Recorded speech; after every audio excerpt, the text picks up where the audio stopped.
Hi, everybody. I'm Regina Manfredi. I am the president for SoftwareONE in North America and have responsibility for supporting our team and our growth here. I'm incredibly passionate about women in tech, women in leadership, and most importantly, helping drive impact and outcomes for our customers and our partners and everything we do with a truckload of fun. Because if we're going to get out of bed every day and go to the salt mine, as they say, we may as well have fun while we're doing it.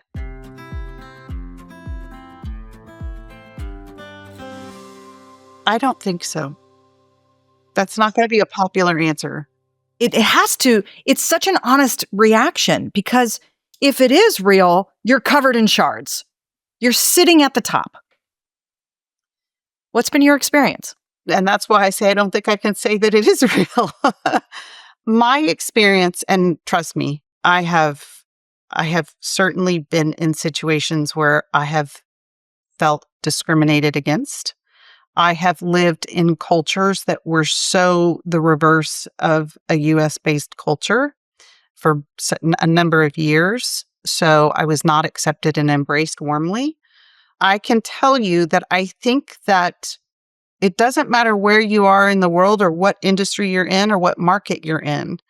People admire and respect those who, A, uphold and live their values, but also B, deliver and perform.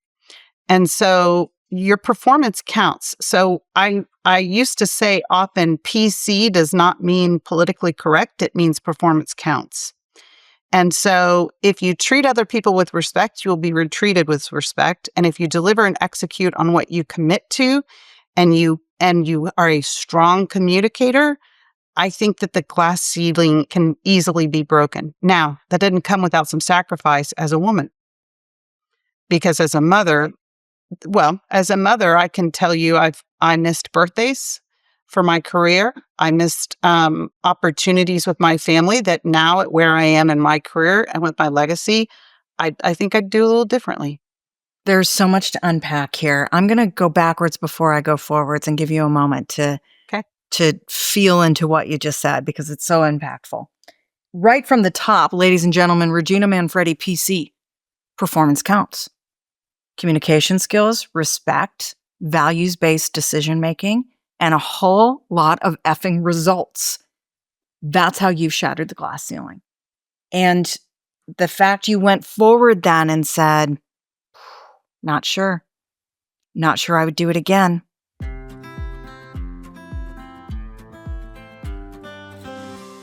Well, I'll use a term that Mr. Manfredi uses quite often. And when the pile of BS outweighs the pile of money, it's time to eject.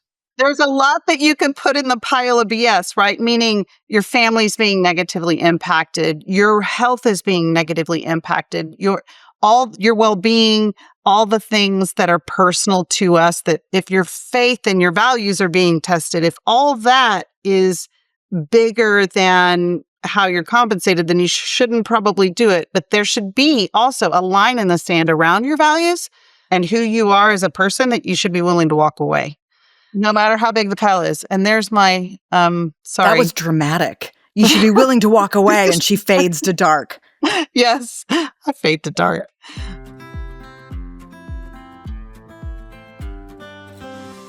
All right. Your title changed 2 months ago to president. Yeah. That's the top, my friend. How did it feel? What happened in your head?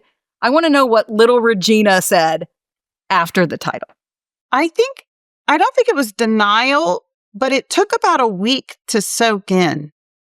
It was like I was oblivious to it for a little bit. And then I'll tell you the moment. And I might get choked up talking about it.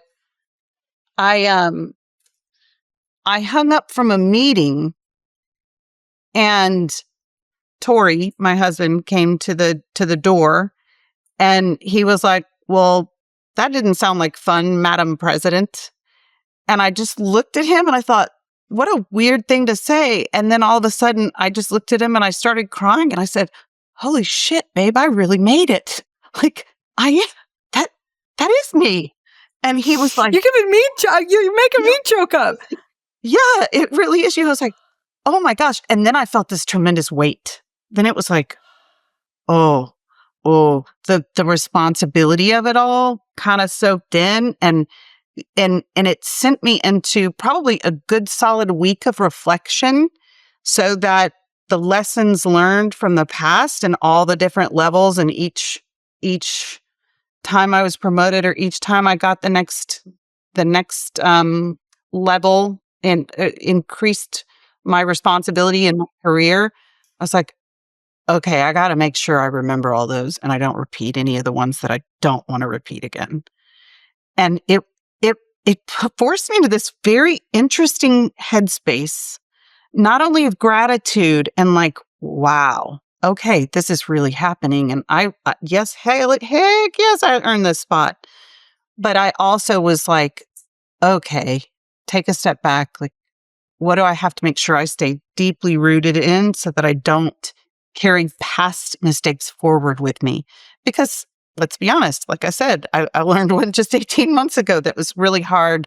But that moment where I just burst into tears over a strange comment that my husband made, and it's like it was a light switch went off. And up until that point, it wasn't denial. It just, I hadn't really accepted it yet, maybe.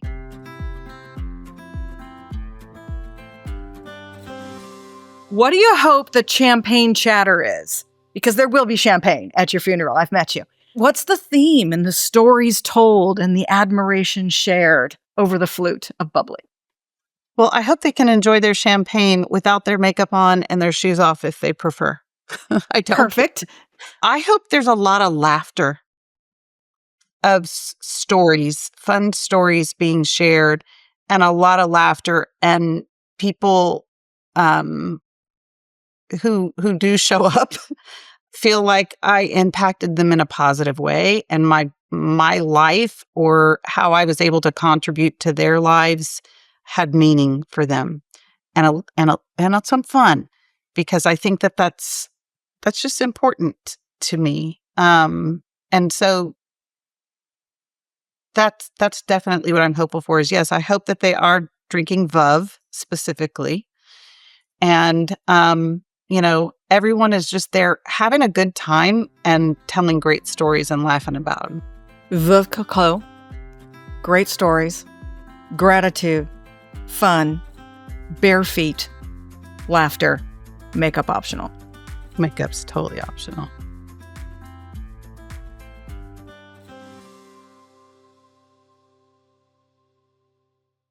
Well, then we're going to start with this. Happy birthday to you.